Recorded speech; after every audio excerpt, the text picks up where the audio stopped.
Tem uma vontade irresistível de saborear a melhor informação?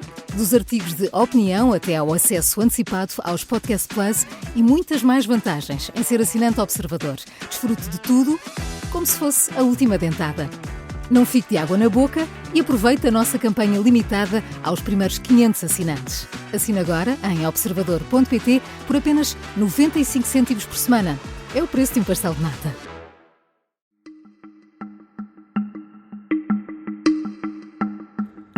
Esta é a história do dia da Rádio Observador.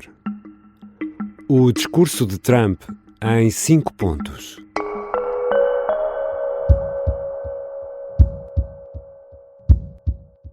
The golden age of America begins right now.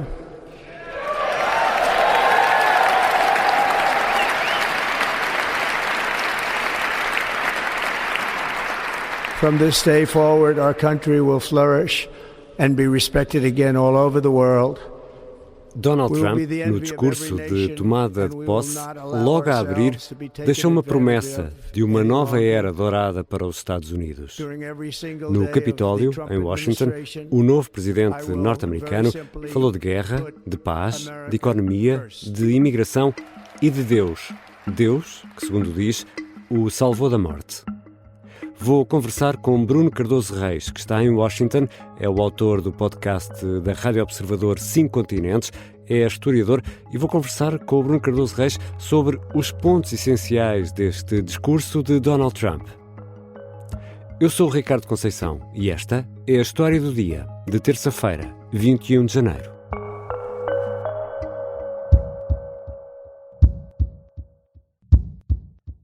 Bem-vindo, Bruno. Obrigado. Esta primeira pergunta é importante para percebermos que esta foi uma tomada de posse um pouco diferente. Está muito frio aí em Washington, Bruno Cardoso Reis? Sim, está bastante frio. Enfim, Washington até é uma cidade relativamente quente, mas tem grandes amplitudes térmicas e depois no inverno torna-se bastante fria, sobretudo em janeiro. E, portanto, como a posse, enfim, por lei, está marcada para 20 de janeiro, de facto, às vezes fica bastante frio. Esta, apesar de tudo, não será das posses mais frescas. Isso foi um recorde batido pelo Ronald Reagan em 1985, em que a cerimónia também foi feita no interior do Capitólio. Aí a sensação térmica andava à volta dos menos 20, que é algo que é muito difícil de acontecer em Washington. Aqui estávamos só nos menos 4, com uma sensação térmica, dependendo do vento, de menos 7, menos 8, por aí. Também não é brincadeira. Ora, a cerimónia decorreu no interior do Capitólio, um momento de grande solenidade na tradição norte-americana. Importa aqui, se calhar, começar esta conversa pelos ausentes, e foram muitos os ausentes desta tomada de posse. Bruno, quem queres destacar entre os que não foram a Washington e que significado, no fundo, têm estas ausências? Bem, talvez a figura política assim mais relevante fosse a da Nancy Pelosi, não é? Que foi a anterior líder da Câmara dos Representantes, speaker, na linguagem aqui política americana, e que realmente tem um longo histórico de choque com Donald Trump. Ela própria também tinha muitas vezes uma postura, digamos, dar troco a Donald Trump, que é algo que ele não gosta, não é? Há aquela cena famosa, por exemplo, num dos discursos dele no Congresso, em que ela basicamente rasga o discurso no final, não é? Mas, portanto, obviamente também foi um dos alvos do assalto ao Capitólio do 6 de janeiro de 2021. O gabinete dela foi destruído, foi vandalizado, etc. Portanto, é alguém que claramente fez questão de não estar, embora aparentemente também esteja com alguns problemas de saúde. Há a própria Michelle Obama, mas aí, enfim, estamos a falar de uma primeira-dama, é alguém que tem alguma importância simbólica, mas não tem propriamente uma função política por si. Eu diria que, apesar de tudo, eu sublinharia as presenças, ou seja, ao contrário de 2021, em que Donald Trump não esteve presente na posse do seu sucessor, não é? Então vamos a isso. As presenças, há grupos sonantes entre as presenças. Sim, enfim, eu destacaria as presenças exatamente de Joe Biden e dos outros presidentes, portanto manteve-se a tradição, uma tradição muito importante que caracteriza as democracias e em que os Estados Unidos foi pioneiro, as grandes democracias pluralistas, liberais no modelo ocidental, ou seja, a possibilidade da transição pacífica no poder, de reconhecer a derrota, de aceitar que por vezes a oposição vai assumir o poder, mesmo que não concordemos com as suas ideias. E, portanto, isso foi respeitado, mesmo por Joe Biden. Joe Biden poderia dizer, bem, Trump não esteve na minha posse, eu também não vou estar agora. Portanto, acho que é importante haver aqui este esforço para tentar restabelecer uma certa normalidade democrática. A questão entre os presentes, eu destacaria também este protagonismo, esta visibilidade enorme dos homens mais ricos do mundo, dos homens mais poderosos do mundo atualmente, provavelmente, que são estes tecnobarões, ou seja, os senhores da informática, se quisermos, das redes sociais, em particular, o Jeff Bezos, o Elon Musk. Enfim, o Elon Musk terá até funções na nova administração, mas, independentemente disso, houve vários outros.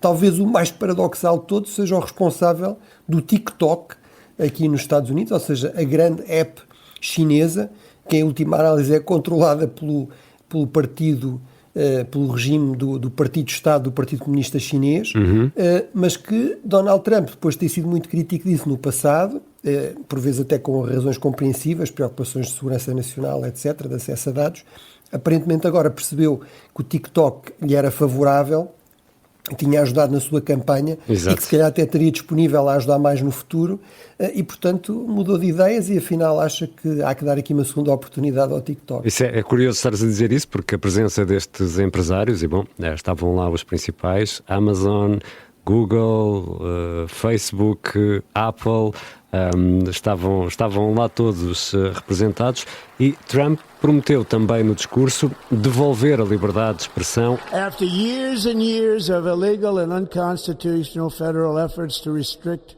free expression, I will also sign an executive order to immediately stop all government censorship and bring back free speech to America. Podemos dizer que entramos aqui no fim da moderação e é o triunfo do algoritmo?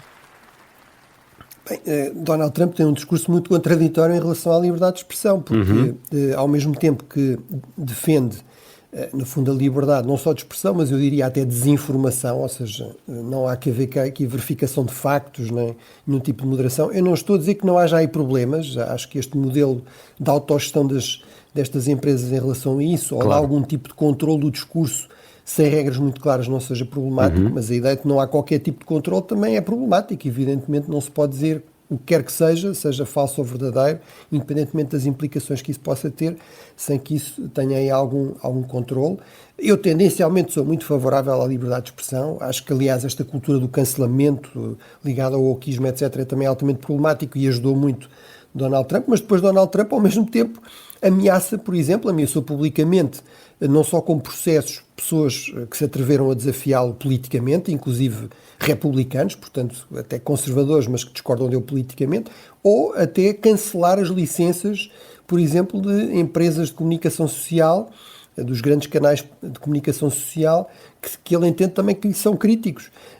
Portanto, há aí uma evidente contradição. Agora, esta ideia de deixar as redes sociais o mais possível desreguladas é algo que é claramente muito atrativo aos donos dessas companhias, porque isso, obviamente, promete muito menos chatice e muito mais rendimento. Dito isto, há aqui um dado que é muito relevante, que é este é um dos grandes trunfos dos Estados Unidos, esta é uma das grandes mais-valias dos Estados Unidos. Trump também tem esta visão muito negra da decadência americana, que tem pouco a ver com a realidade em muitos aspectos, e este é um dos aspectos em que isso claramente não é assim. Os Estados Unidos continuam a ser das economias mais dinâmicas a nível global e com mais capacidade de inovação, e muito isso tem a ver realmente com estes empresários e estes empreendedores que nesse aspecto merecem realmente ser louvados e destacados. And we will pursue our manifest destiny into the stars, launching American astronauts to plant the stars and stripes on the planet Mars. Já regressamos à conversa com Bruno Cardoso Reis, historiador, autor do podcast da Rádio Observador 5 Continentes. Vai Donald Trump inaugurar uma nova era dourada dos Estados Unidos?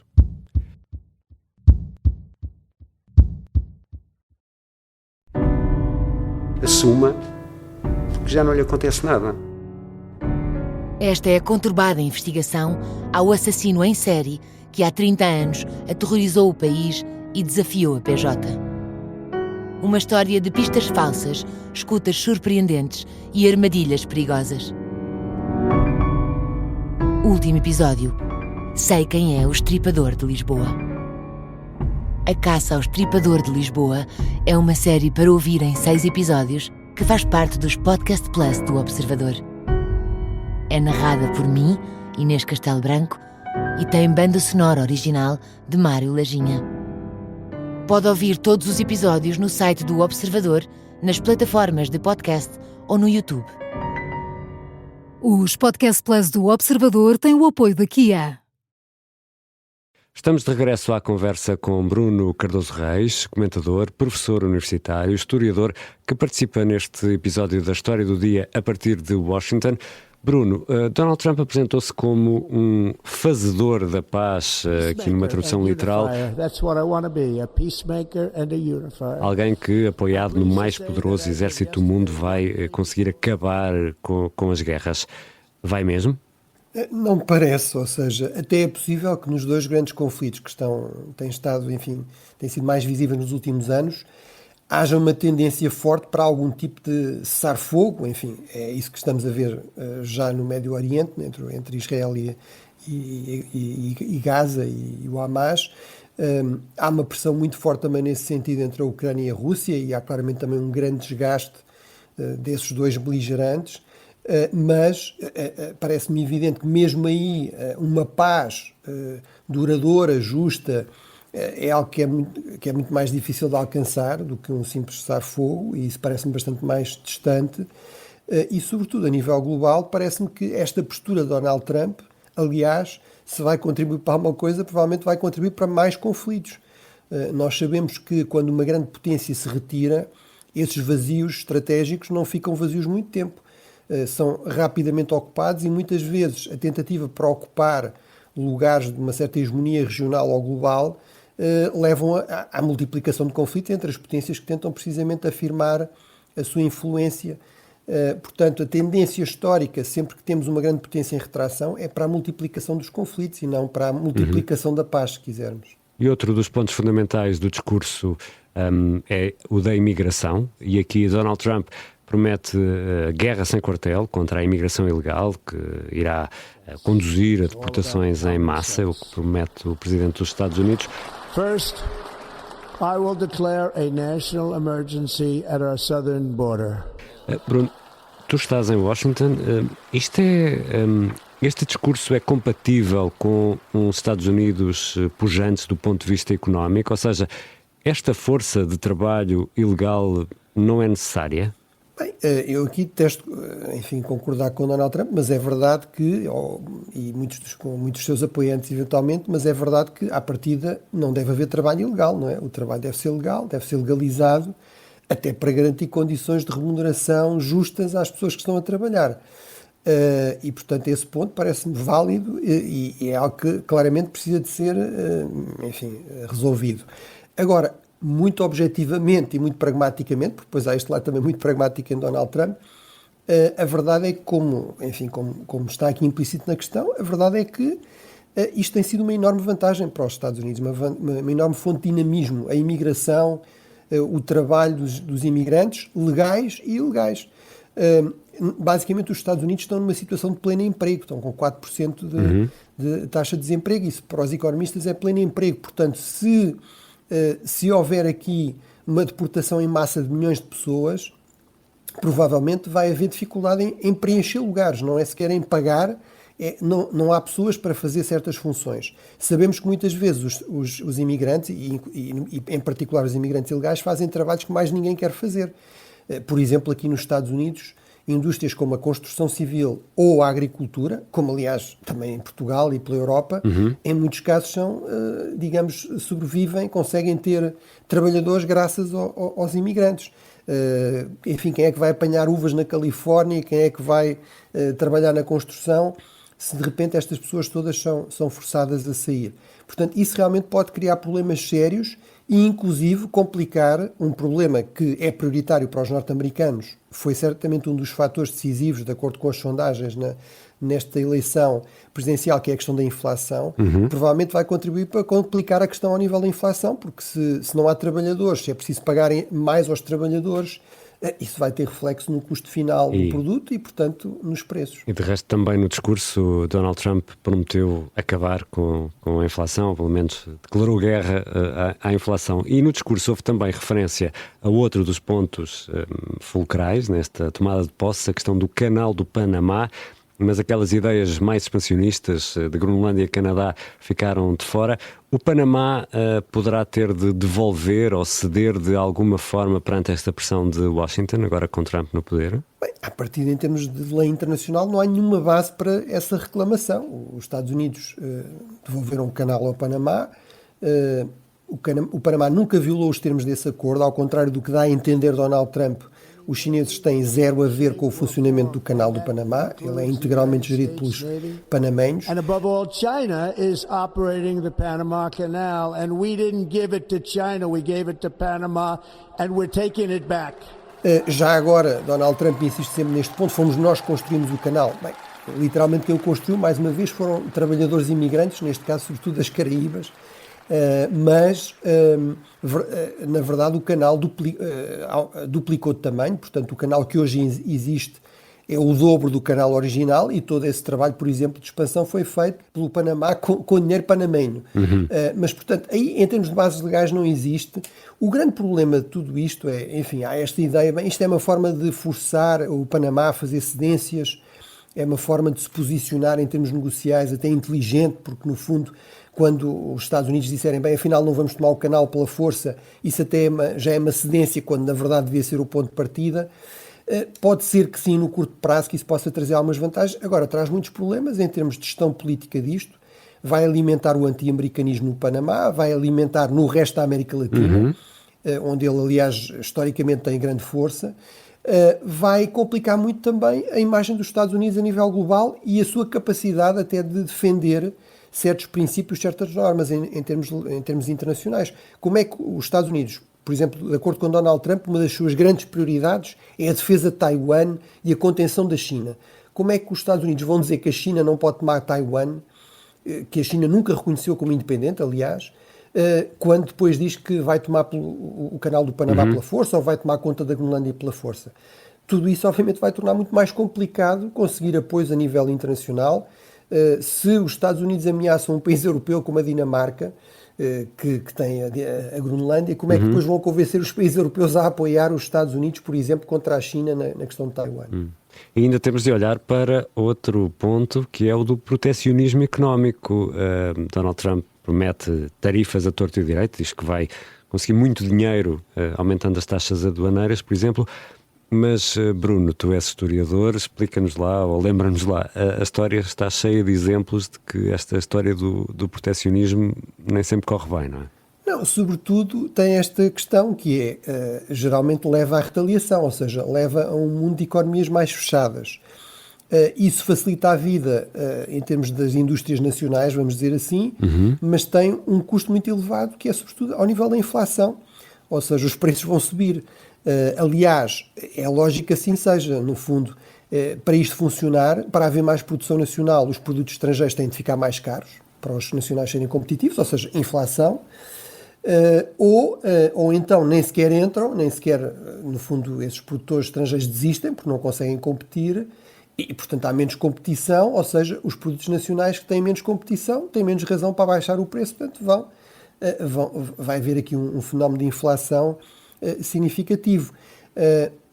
Lá está, há também a ideia de que isto em muitos casos é retórica, é uma tentativa de obter cedências, concessões da parte de outros países e que não será para concretizar, pelo menos não na escala que Donald Trump foi anunciando. Vamos ver se é realmente assim. Nós sabemos que Donald Trump é muito sensível, não a muitos argumentos racionais ou de peritos, etc., mas é sobretudo sensível à sua popularidade, em particular interna, e também em alguns indicadores económicos, nomeadamente, por exemplo, a questão da Bolsa.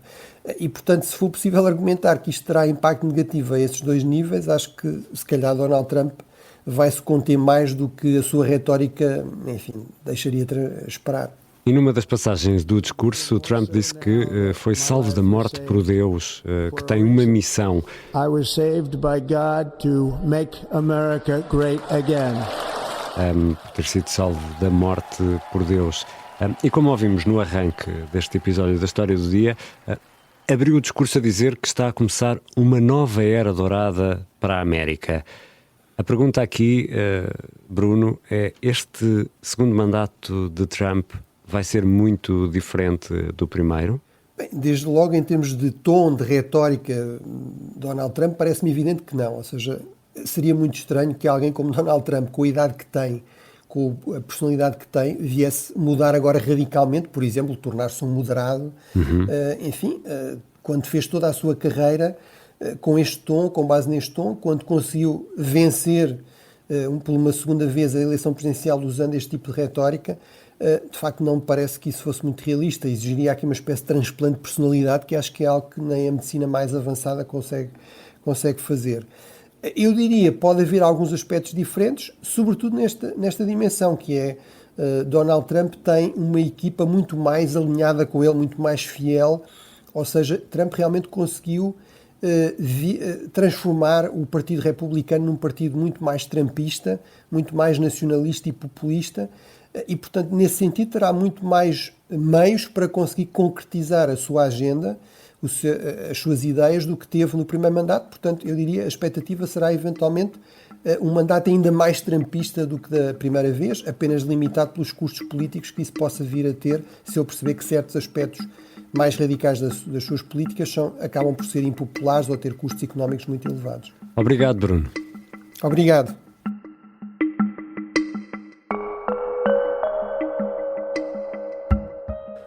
Bruno Cardoso Reis, que está em Washington, é o autor do podcast da Rádio Observador 5 Continentes. É também historiador e especialista em segurança. Esta foi a História do Dia, a sonoplastia do Pedro Oliveira, a música do genérico do João Ribeiro. Eu sou o Ricardo Conceição. Até amanhã.